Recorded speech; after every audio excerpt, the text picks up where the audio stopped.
নমস্কাৰ বন্ধু বান্ধৱীসকল পুনৰ এবাৰ সকলোকে স্বাগতম জনাইছোঁ আন এটি জব ইনফৰ্মেটিভ ভিডিঅ'লৈ লৈ আহিছোঁ আন এটি জবৰ ইনফৰমেশ্যন আৰু আজিৰ এই এডভাৰটাইজমেণ্টটো আহিছে নেশ্যনেল ছায়েন্স চেণ্টাৰ গুৱাহাটীৰ পৰা য'ত তেওঁলোকে ভালেকেইটামান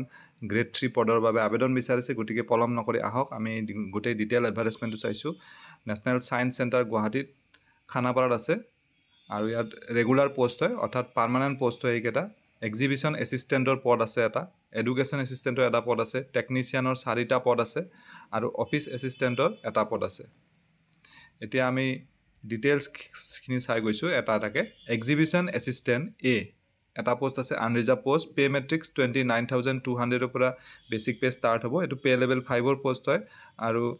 ইনিচিয়েলি পাৰ মান্থ 58,060 rupees গুৱাহাটীত তেওঁলোকে লাভ কৰিব এজ এ চেলাৰী কোৱালিফিকেশ্যন বিচাৰিছে first class bachelors degree in visual arts fine arts বা কমাৰ্চিয়েল আৰ্টছ বয়সৰ সীমা মেক্সিমাম 35 ইয়াৰ্ছলৈকে আবেদন কৰিব পাৰিব আৰু ৰিলেক্সেশ্যন থাকিব upper age per government norms job ডেছক্ৰিপশ্যনটো আপোনালোকে চাই ল'ব ডেছক্ৰিপশ্যনৰ পৰা আৰু এডুকেশ্যন এছিষ্টেণ্ট পদটোৰ দৰমহা ছেম হয় গুৱাহাটীত আৰু কোৱালিফিকেশ্যন বিচাৰিছে BSc ইন ফিজিক্স আৰু কম্বিনেশ্যন অফ এনি 2 ছাবজেক্ট অৰ্থাৎ ফিজিক্সৰ লগত কেমেষ্ট্ৰি মেথমেটিক্স বা ইলেক্ট্ৰনিক্স কম্পিউটাৰ ছায়েন্স বা এষ্ট্ৰনমি বা জিঅ'লজি বা ষ্টেটিষ্টিক্স থকাসকলে আবেদন কৰিব পাৰিব অথবা BSc ইন উইথ কেমেষ্ট্ৰি আৰু zoology botany microbiology environmental science biotechnology আৰু মলিকুলাৰ বায়'লজি একেটা ছাবজেক্ট থকাসকলে আবেদন কৰিব পাৰিব বয়সৰ সীমাটো আগৰটোৰ দৰে ছেম হয় up to 35 years age relaxation age per government norms office এছিষ্টেণ্টৰ এটা পোষ্ট আছে দৰমহাটো এইটো পে লেভেল 2ৰ পোষ্ট হয় 19,900 টকা বেচিক পে গতিকে পাৰ মান্থ 39,460 rupees গুৱাহাটীত তেওঁলোকে লাভ কৰিব কোৱালিফিকেশ্যন হায়াৰ ছেকেণ্ডাৰী পাছ হ'লে আবেদন কৰিব পাৰিব আৰু ইয়াত টাইপিং কৰিব পাৰিব লাগিব at least 35 word per minute in English or 30 word per minute in Hindi যিকোনো এটাত থাকিলে হ'ব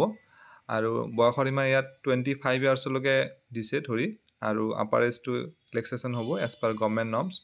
জব ডেছক্ৰিপশ্যনটো আপোনালোকে চাই ল'ব টেকনিচিয়ানৰ পোষ্ট আছে 4টা য'ত দৰমহাটো পে লেভেল 2ৰ অৰ্থাৎ 39,460 rupees পাৰ মান্থ হ'ব গুৱাহাটীত আৰু ইয়াৰ বাবে মেট্ৰিক পাছৰ লগতে ITI কৰা হ'ব লাগিব ITI কি ছাবজেক্টত কি ট্ৰেডত হ'ব সেইটো মই কৈ আছোঁ সেইটো কাৰ্পেণ্টাৰী আৰু ফিটাৰ পদৰ বাবে আৰু ইলেক্ট্ৰিকেল পদৰ বাবে আছে গতিকে সেইমতে আপোনালোকে কৰিব পাৰিব লাগিব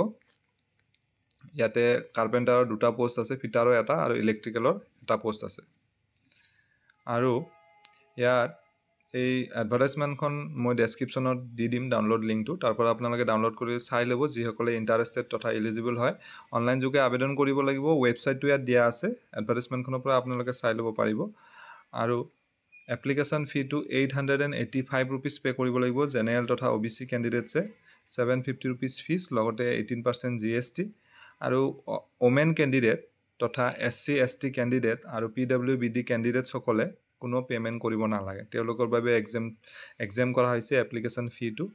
আৰু অনলাইন যোগে আবেদন কৰা অন্তিম তাৰিখ হৈছে অহা 31 জুলাই 31 জুলাইলৈকে সময় আছে অনলাইন পে'মেণ্ট কৰা ডেট 31 জুলাইলৈকে দিছে গতিকে আশা কৰিছোঁ এই ভিডিঅ'টিৰ জৰিয়তে আপোনালোকৰ মাজৰ কিছু হ'লেও কেণ্ডিডেট উপকৃত হ'ব পুনৰ এনেদৰে এটা নতুন ভিডিঅ'ত লগ পাম ধন্যবাদ